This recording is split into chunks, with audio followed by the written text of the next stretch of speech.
Isaac avait fini de bénir. Alors je lis. Nous allons lire. Et il prend, lisons 27, et à partir du verset 21, Isaac dit à Jacob, approche donc mon fils, approche donc que je touche mon fils pour savoir si tu es mon fils Ésaü, mon fils Esav. Approche donc pour savoir si tu es vraiment Esav. Il ne voyait plus bien le pauvre.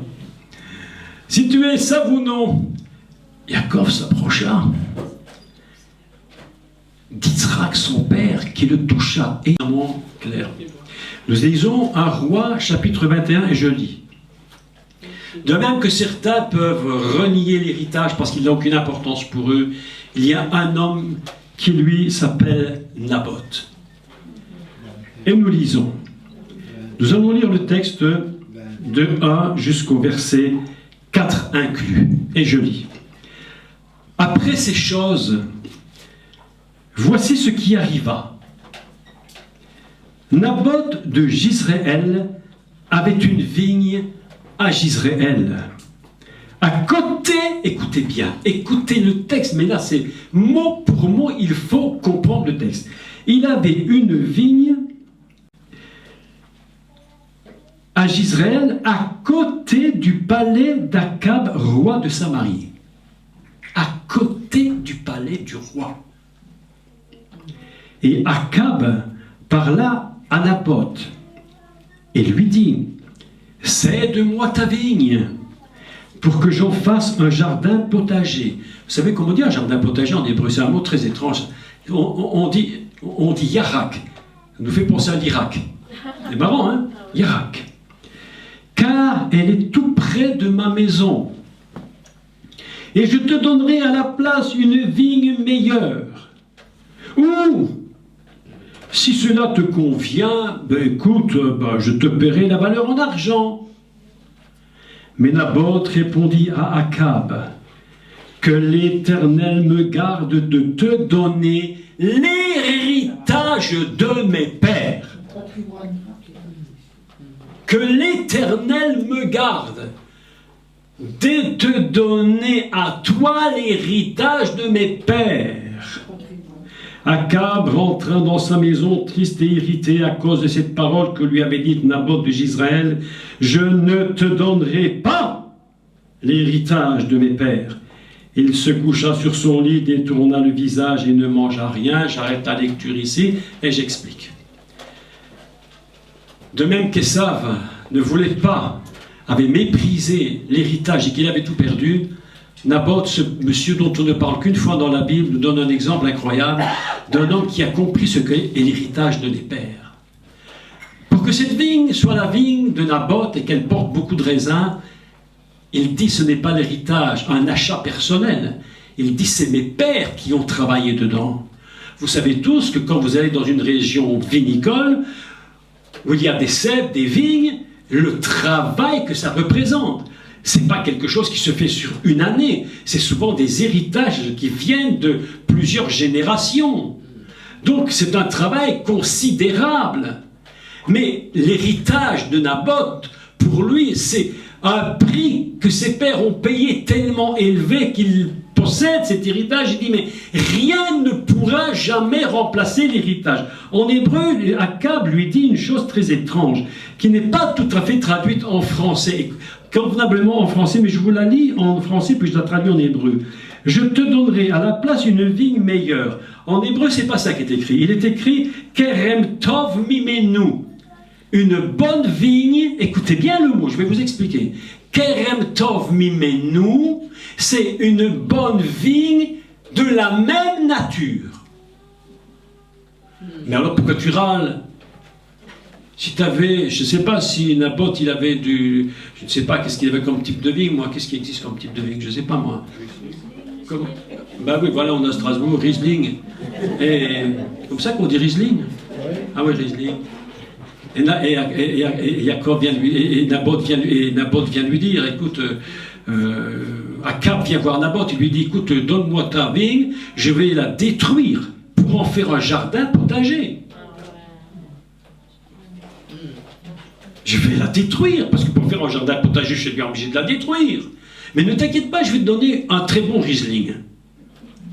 Et tu pourras avoir les mêmes résultats. C'est la même chose. Et le texte nous dit que écoutez le texte. Le texte nous dit que la vigne était côte à côte avec le palais d'Akab. Côte à côte.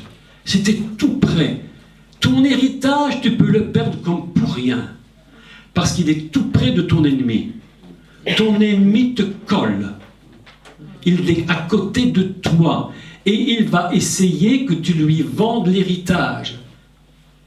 Je te le donne, tu me le donnes, si tu ne veux pas me le donner, si tu ne veux pas une autre vigne de la même nature, mais ne t'inquiète pas, je peux même te donner la valeur en argent.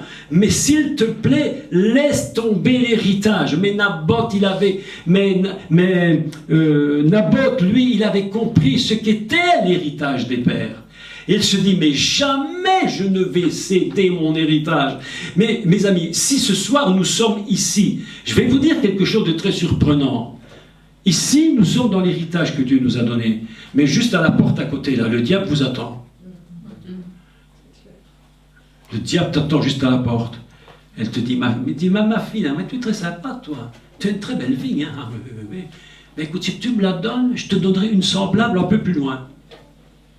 Un peu plus loin. Ne t'inquiète pas, c'est la même valeur. Tu as du Riesling, tu en auras encore. Tu as du Cabernet Sauvignon, tu en auras encore. La même chose. Si tu ne la veux pas, je te donne de l'argent. Mais Naboth avait compris. Mes amis, écoutez, si nous sommes ici aujourd'hui, c'est parce que nous avons reçu l'héritage. Et pour que vous soyez ici aujourd'hui, je vais vous dire ceci. Dans les siècles passés, il y en a qui sont morts pour que vous soyez là aujourd'hui.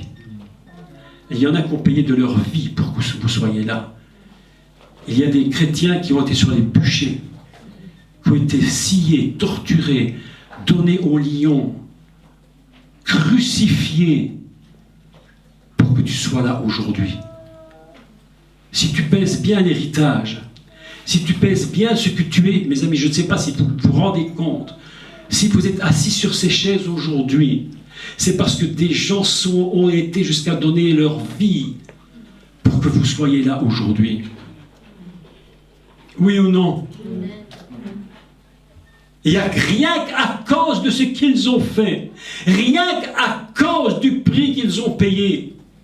Rien que parce que certains sont montés sur les bûchers parce qu'ils étaient chrétiens, parce qu'ils ont été sciés, torturés, mis à mort. Rien qu'à cause des pères, je vais même aller plus loin, quelque chose de fou, même pas à cause de Dieu, ne fût-ce qu'à cause des pères, tu devrais au moins respecter l'héritage.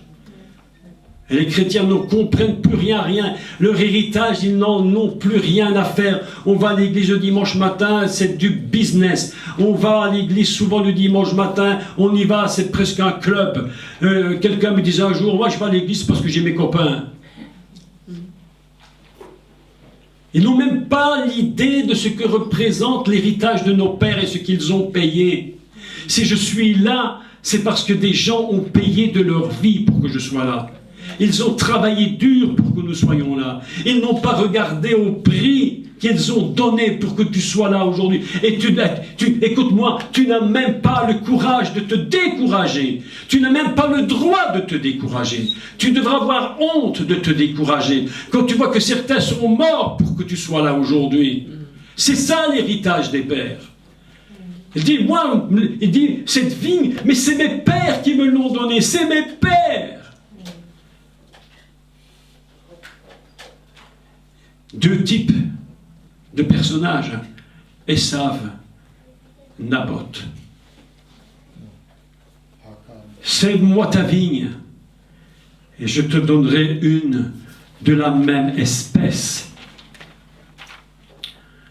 Que l'Éternel me garde de te donner l'héritage de mes pères. Moi, ce que j'aime beaucoup dans ce texte, c'est qu'il dit, écoutez la parole, il faut peser les mots, toujours peser les mots. Il ne dit pas que l'Éternel me garde de te donner ma vigne, il dit que l'Éternel me garde de te donner l'héritage de mes pères. Parce que la vigne elle-même, elle possède quelque chose unique. Unique. C'est les pères qui l'ont bâtie. Une chose qu'il faut bien comprendre, est qu'Israël, malgré tout, vous savez, Israël est ce qu'il est. Les Juifs sont ce qu'ils sont. Mais en tout cas, une chose qui est certaine, et ça, nous l'avons, il faut quand même leur laisser ce qu'il faut leur laisser, parce qu'il y a quand même un exemple à suivre là. Lorsqu'Israël parle, il parle toujours de leurs patriarches, Abraham, Isaac, Jacob, Moshe, Yosef. Ils parlent de leurs patriarches, parce qu'ils savent que s'ils sont là, c'est à cause des pères. C'est pas par hasard, Israël n'existe pas par hasard. Israël, c'est l'héritage qui était promis. Et dans l'héritage, il y a un autre héritage qui est le Messie. Et nous souvent, nous sommes là en train de rejeter, de ne plus même avoir aucun intérêt pour lui. Mais nous devrions protéger l'héritage. Ce que tu as reçu de Dieu par la grâce et par la foi, tu dois le protéger et tu dois toujours dire, je ne céderai jamais mon héritage. Jamais je ne te donnerai ne fût-ce qu'un raisin. Le diable vient et te dira, mais donne-moi seulement un petit, mais qu'un grain de raisin. Mais tu t'appelles qui pour venir prendre dans ma vie un grain de raisin? Mais qui es-tu pour venir prendre un grain de raisin? Tu n'as plus aucune, l'Église a perdu conscience de l'héritage. Aujourd'hui, mes amis, je le dis très sincèrement, on va même évangéliser, on peut même essayer d'avoir de la puissance, des dons de l'esprit, mais une chose qu'on a oubliée, c'est que c'est un héritage qui a coûté très cher pour que nous l'ayons. Vous êtes ici parce que des gens ont payé très cher, très très cher, pour que vous soyez là. Est-ce que vous comprenez cela? Non, je ne céderai en aucun cas le salut que Dieu m'a donné en Jésus-Christ. Et je vais l'évaluer à sa juste valeur. Je vais l'évaluer à sa juste valeur. Ce que tu as, mon frère, ma sœur, c'est un héritage dont tu ne peux même pas comprendre sa valeur. Ça dépasse tout ce qu'on imagine. Il faudrait que nous puissions avoir un moment pour réfléchir, mais quel est cet héritage? Les mots que je dis n'ont même pas suffisamment d'impact pour t'expliquer cet héritage. Je voudrais te le donner, sa valeur, mais tu ne peux même pas imaginer la valeur que cet héritage a pour toi. Tu sais même pas, on peut dire des mots, mais c'est faible. Dieu t'a choisi pour être son héritier. Ses co-héritiers. Il te regarde, il dit, mais c'est mes enfants là, c'est mes co-héritiers, c'est mes héritiers. Je vais leur donner. Il vous considère plus que vous ne le considérez lui. Dieu considère plus son peuple que son peuple ne le considère. Dieu regarde ta vie, il regarde ton avenir de loin, il voit ta vie, il voit tes enfants, tes petits-enfants, tes arrière-petits, tes arrière-arrière-petits. Dieu a déjà vu dans 10 000 générations, si le monde durait 10 000 générations, parce qu'il est en train de vouloir bénir ta vie. Aujourd'hui, quand tu es béni aujourd'hui, mais c'est toute ta génération qui vient plus tard, qui sera bénie. Et Dieu nous considère plus comme cela. Dieu considère ta vie et tes enfants comme une très grande bénédiction. Et nous ne devrions pas oser même ne pas réaliser que les pères qui ont payé le prix, c'est pourquoi nous sommes là aujourd'hui. Est-ce que c'est vrai? Tu n'as aucun droit, je te le dis, tu n'as aucun droit de te décourager. Jamais tu n'as le droit de te décourager. Pourquoi tu t'es découragé? Mes amis, nous sommes dans des pays où nous avons encore, entre guillemets, une relative liberté. Il y a des pays où les chrétiens sont chassés, pourchassés, torturés, assassinés. Il n'y a jamais eu autant d'assassinats de chrétiens dans le monde qu'aujourd'hui. L'autre jour, il y avait ces terribles reportages où des gens de l'islam radical, je ne parle pas de l'islam normal, il y a des gens sympas partout, même s'ils sont musulmans, il ne faut pas généraliser, mais l'islam radical est rentré dans un bus, il y avait des chrétiens dans le bus, et ils ont dit, vous reniez Jésus, on vous abat. Aucun chrétien n'a dit qu'il reniait Jésus. Ils ont dit, non, le Seigneur, c'est notre Seigneur. Tous, ils ont pris une balle dans la tête, mes amis. Ils ont payé le prix de leur foi. Vous savez, ce qui leur sang qui est coulé, c'est la semence de ceux qui vont venir plus tard. Et ceux qui viendront plus tard se souviendront de ça. De quel droit, mon frère, ma sœur, de quel droit tu te permets de te décourager? De quel droit tu te permets de ne pas prier? Alors qu'il y a des pays, si tu pries, on va te couper la langue. De quel droit tu as le droit de ne pas lire ta Bible? Comment tu te permets de ne pas lire ta Bible? Alors qu'il y a des pays où on veut te crever les yeux pour que tu ne la lises pas. De quel droit tu as le droit de te décourager, de ne pas aller plus loin avec le Seigneur? Tu n'as aucun droit à cela. Le Seigneur ne te permet pas de te décourager. Continue, va plus loin. L'héritage, si tu le perds, fais très attention que tu risques de jamais le retrouver. Dieu t'a donné une vision. Je vais vous dire ceci, écoutez bien. Dieu vous donne un appel sur votre vie. Si tu ne réalises pas l'appel que Dieu te donne, mais que cette chose doit se faire à tout prix, Dieu te retirera ce qu'il t'a donné et il le donnera à un autre qui le fera. Et quand il le fera, tu pourras pleurer tant que tu veux. Dieu, tu ne vas même pas émouvoir les sentiments de Dieu. Il a donné ton appel à un autre parce que tu étais trop inconscient pour savoir le prix qu'il te donne et ce qu'il t'avait donné.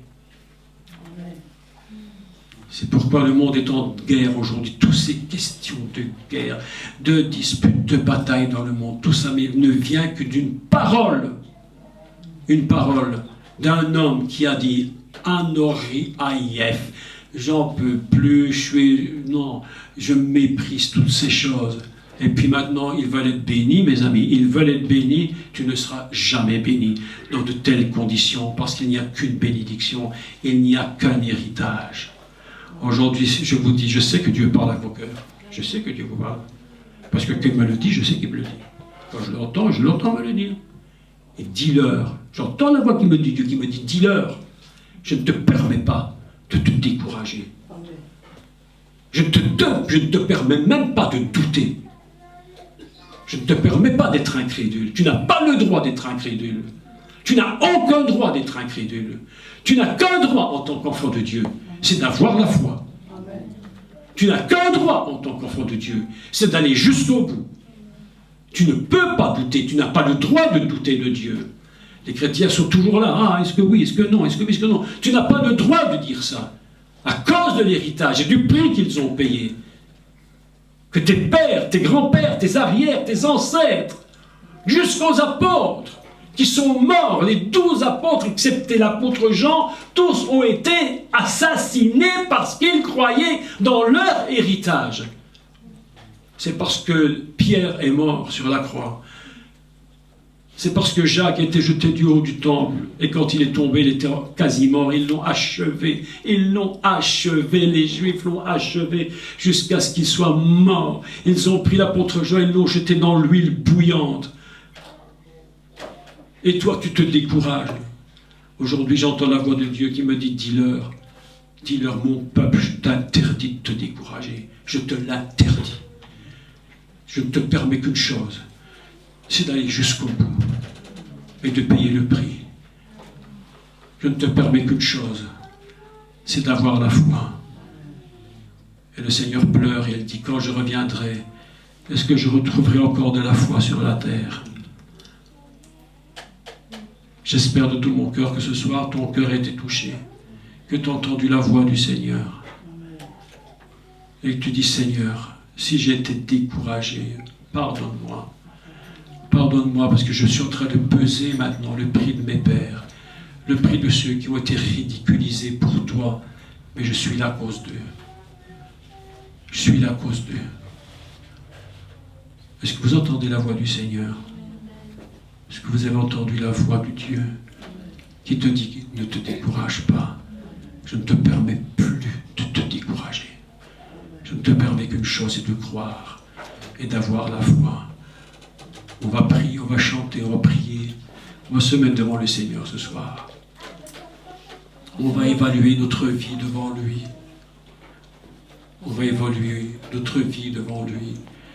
On va lui dire, Seigneur, l'héritage que tu m'as donné, je n'arrive même pas à peser sa valeur tellement c'est inimaginable. Mais je refuse, je m'engage, quoi qu'il arrive, à ne plus jamais me décourager et à travailler à ma foi. La Bible nous dit, travaillez à votre foi. Travaillez à votre foi. Nous allons prier ensemble.